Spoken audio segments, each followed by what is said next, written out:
From New York City, it's the Wendy Williams Show.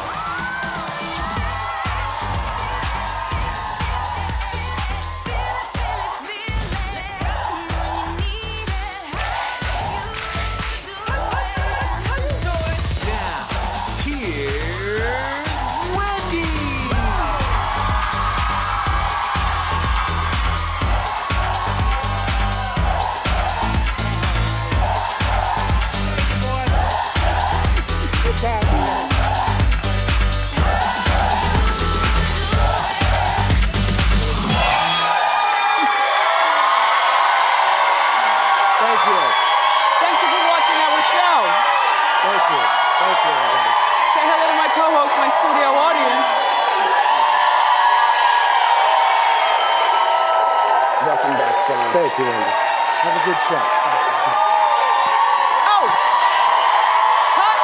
Hot topics, hot topics.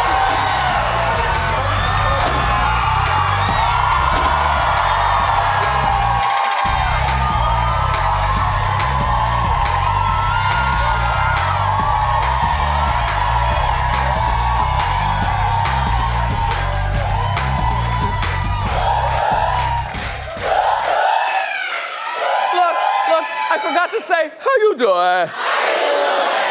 Better than ever now that we're back together. Yeah. And that young man that I brought out with me is John Anderson. Remember, before we went on Christmas break, John was man down here on the crew, and I went out to Long Island to see him and stuff like that. Anyway, he's back to work.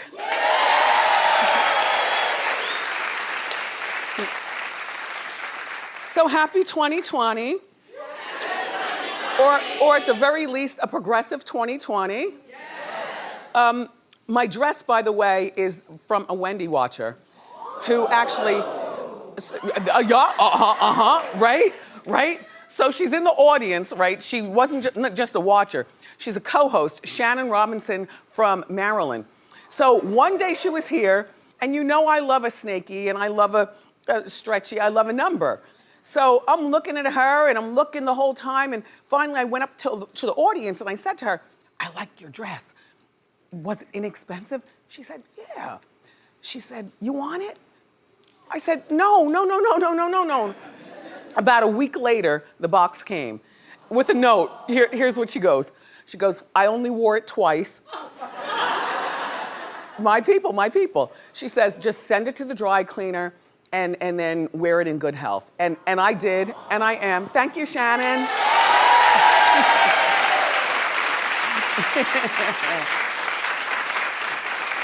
Did you watch the Golden Globes last night? They were on. Clap if you did. Okay, most of you. Ricky Gervais was the host. I was not watching. There were other things on TV and other things I was preparing for. Plus, I don't really like award shows. You know, I get bored. And I didn't know half of those musicals and things that were being awarded. I had no idea. But he wasted no time, apparently, ripping apart Hollywood in his opening monologue. You take a look. Many talented people of colour were snubbed in major categories. Unfortunately, there's nothing we can do about that. The Hollywood foreign press are all very, very racist. So I came here in a limo tonight, and the license plate was made by Felicity Huffman. So, no. Shush. Once upon a time in Hollywood, nearly 3 hours long, Leonardo DiCaprio attended the premiere, and by the end, his date was too old for him. So... Even Prince Andrew's like, come on, Leo, mate, you know. You're nearly 50, son.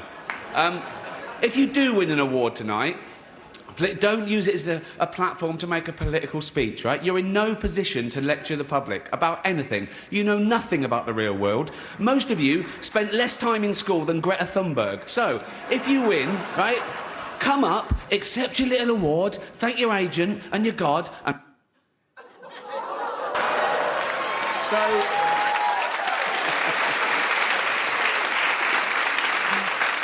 So the long-running joke with him is that he always says, this might be the last year that I do this, but probably if they ask him next year and the check is right, he'll be back next year. Brad Pitt won Best Supporting Role for Once Upon a Time in Hollywood, and the shady cameraman made sure to catch Jennifer Aniston during his speech. I don't think she's pissed. This is just the face that she makes. I think that this is a I'm with him face. You know what I'm saying? Like I support him face or something. Like partially between crying, between being pissed, and her saying, you know, I'll see you at 3 a.m. when all this stuff is over. The key is under the mat in the back. I don't care. Anyway, Tom Hanks, everybody, got the award, the Cecil B. DeMille Award for Lifetime Achievement in Films. And he got emotional when he talked. All 4 of his kids were there, but the big star of the show is always white chocolate, Chet Hanks. All right, so now Chet is not affecting American Black hood dialogue anymore. You know, for a moment there, he went back to Beverly Hills and the way, you know, he was raised privileged in Beverly Hills. Why are you affecting an accent? So now he's got a new accent. Shout out to all my Jamaican friends watching. Take a look at white chocolate on the red carpet. Go. Big up the whole island, massive. It's that boy Chetana, coming straight from the Golden Globes, you want saying?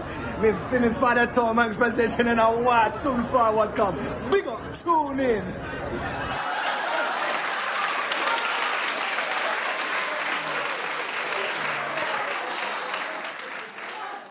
I don't know to be offended or to laugh with him or at him. All I know is that Chet Hayes is the gift that just keeps on giving.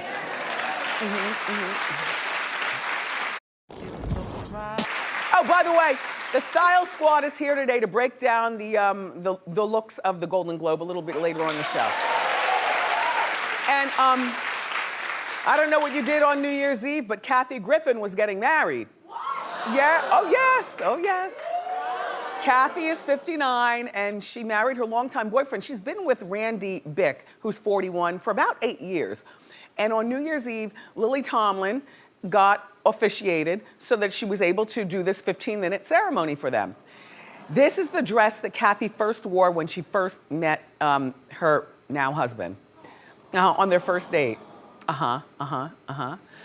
So I was asked, well, do you think it's a good idea that Kathy got married? You know, she's 59, she's an established woman, she doesn't need marriage. She's been married before to a guy named Matt Moline. He was her manager who stole $72,000 from her, according to Kathy.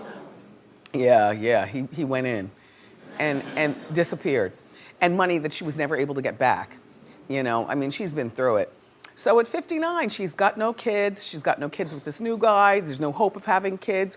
He's 41. I don't know that he has kids, but he did take abuse from his family in terms of, we don't like her. Why are you with her? And he's like, well, if you don't like Kathy, then you don't like me. So bye. So he forsook his whole, forsook? Forsaked or forsook? I don't know. Look, I like the pink poof in the front row.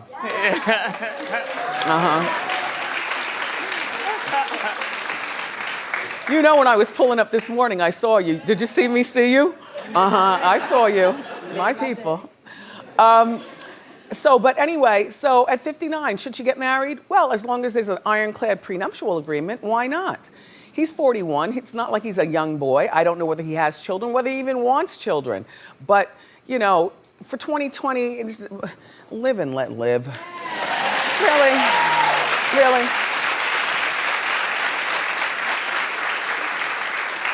All the bombs going on around the world, people being killed and shot, and the terrorists, and then just out in the street, just people falling out on the ground. People don't have health care. People are coughing.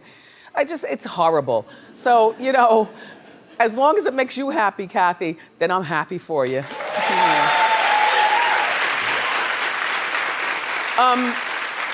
One of the things over the break that floored me, because I thought these days were over. That Drita DeVonzal from Mob Wives over in Staten Island, did you hear about her husband, Lee, and her? Okay, they were arrested over the break. Like, our break literally started, it was only maybe 24 hours in. Right, Norman? Like, immediately. Right. Right. Okay, here's what happened. The police raided their Staten Island home, all right? Apparently, the neighbors called the cops on the house. I guess the cops were surveilling it for quite a while, you know, like in unmarked cars and stuff. The neighbors were saying, there's too much activity going on in and out of this house. Too much going on.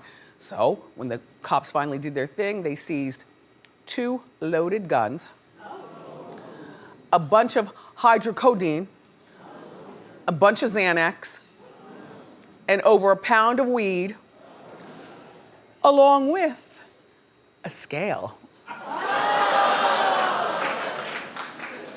And by the way, their 12-year-old daughter was home at the time.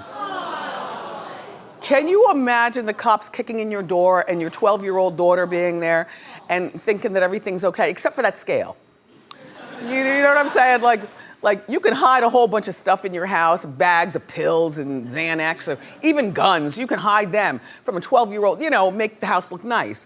One thing you can't hide is a scale. Because you can't keep putting it away, otherwise it's not calibrated.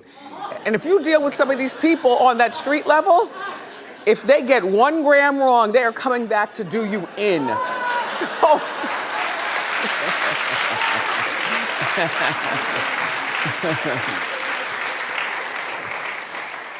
The scale must always be calibrated. Anyway, Drita and her husband appeared in court the next day, and they were both charged with several counts of drug possession and gun possession. I don't know where the 12-year-old daughter is, whether she's now with DYFS or another family member, if there's a qualified family member. Drita was released on $15,000 bail, and Lee, that's Drita, yeah, trying to hide. Hi, Drita. It's just so disappointing. Anyway, and Lee is still in jail. So I don't know what's going to happen with them. The rumor is as though that Mob Wives is coming back. No, I don't think so. I think that this saga is over. The entire Mob Wives franchise, including the ones in Chicago and any other ones you all are drumming up. Like stop with that. Stop. That's not cool.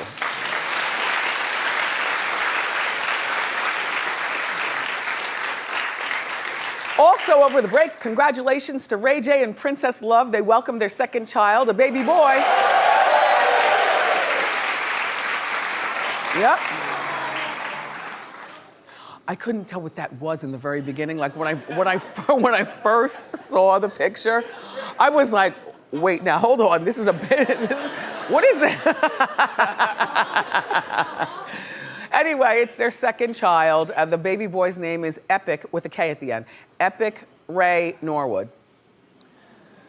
Well, Ray J, hopefully you'll do the right thing.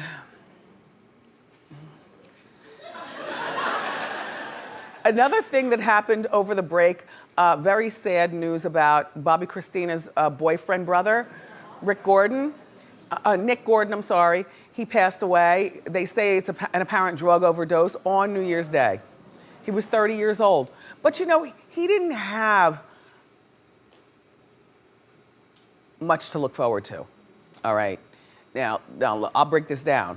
He owes the Houston Brown estate $36 million.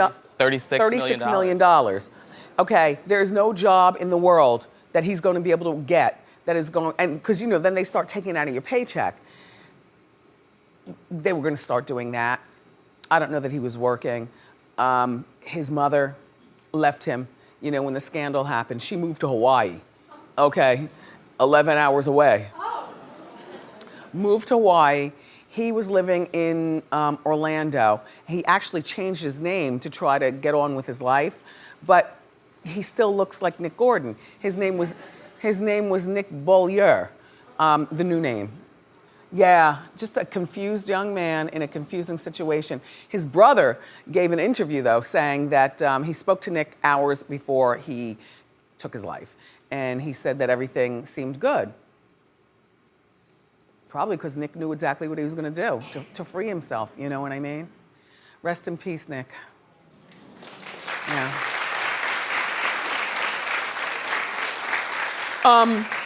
And Alicia Keys is being slammed by Swiss Beats.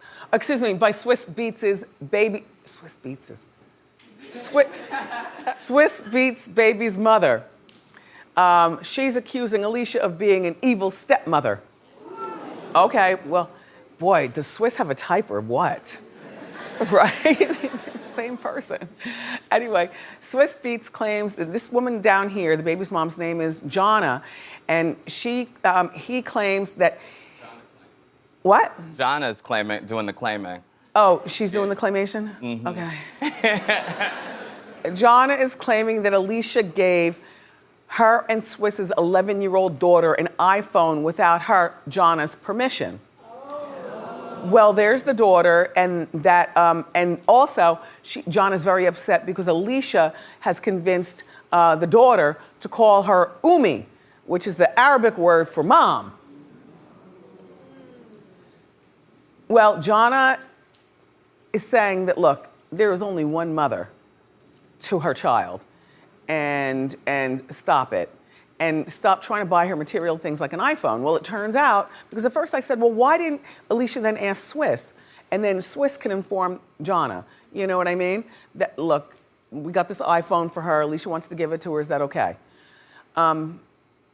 Anyway, none of this Jonna should have been posted. What kind of woman is she? She is a singer in Britain, but I can't find, like, she doesn't have a Oh, Wikipedia she's page. no Alicia Keys. Exactly. Oh, sour Right. grapes. Yeah. Oh, Right. got it. A singer in Britain. Uh-huh. Who, like, only has, like, a SoundCloud, like, not, like, a Wikipedia page.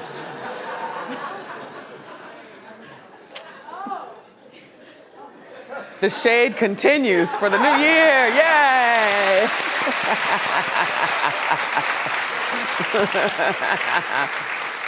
So anyway, Jonna put this whole diatribe on social media. It was very, very long. Swiss clapped back at Jonna, claiming that it was his old iPhone, and he gave it to Alicia, to give to the daughter. I guess maybe, Swiss was going to the studio.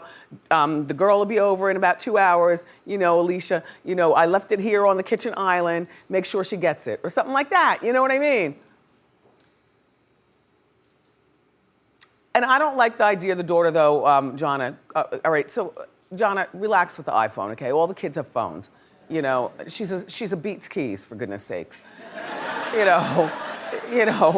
And it was a used iPhone at that, so at least they're being frugal. I don't like the idea, though, of anybody being called Umi. Umi, mom, mama, nuh-uh. Why doesn't she just call Alicia Keys? Call her Keys or call her Alicia, even though an 11-year-old is not supposed to be calling a grown woman by their name, but 2020, new rules. Right. Call her Alicia.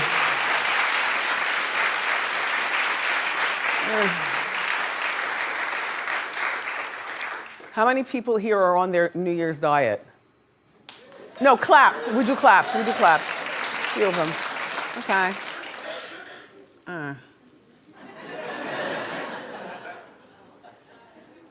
One thing about that break, the food was good.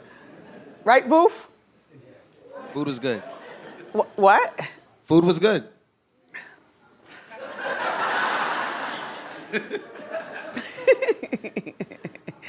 I had so many different things. I can't even think about a diet. All I want to do is just maintain. I'm done. But Adele lost a ton of weight, and fans are really concerned that she's getting too skinny. And you know what I say these fans are? These fans are the ones that don't know how to push back from the table themselves. So you're mad because Adele is now no longer part of you. You know what I'm saying? Okay, Adele lost this weight on her own. We all know she was obese. She wanted to lose weight. It hasn't affected her voice. So what? She lost the weight on her own. She had the baby. She's got a new love life going on. She was spotted over the weekend in Anguilla on the beach. I think she looks fabulous. She doesn't look skinny. I think she looks wonderful. She still looks healthy and hearty, like she could probably still eat a rack of ribs, just not every damn day, maybe once a week. Well, reportedly, she was on vacation with a random group of people, James Corden and Harry Styles. Nothing going on, they're just all three friends. Look, her face is still nice and full. That's still Adele. And she lost the weight before she started gaining it so that she'd have the size. See what I'm saying? I think she looks great. No makeup, the whole bit. She filed for divorce from her husband Simon in September, and she's moved on with her life. That's what she used to look like. Suzanne, do you suspect that these are fluffy girls who were just mad because Adele lost her weight? No, because I liked her a little bit bigger. This is what he says. I did. Look. I don't like her thin. Tell them what you told me during our morning meeting. I like my Adele like I like my Luther. I like big Luther. Yeah. I don't like skinny Luther. Yes. And you like Adele being sad. Right. You said you like her I like fat her and sad. Right. Full figured. It's funny because, you know, we play Luther behind the scenes here, and Marco's always asking people, which Luther do you like better? And overwhelmingly, people always say Big Luther. But you want to know what? I think that these are people, maybe Luther was more attainable to you when he was bigger, you know? Like, get with the program, people, or all right, do you? We've got more great show for you, everybody. Up next, my style squad is here to break down last night's Golden Globe fashion. So grab a snack and come on back.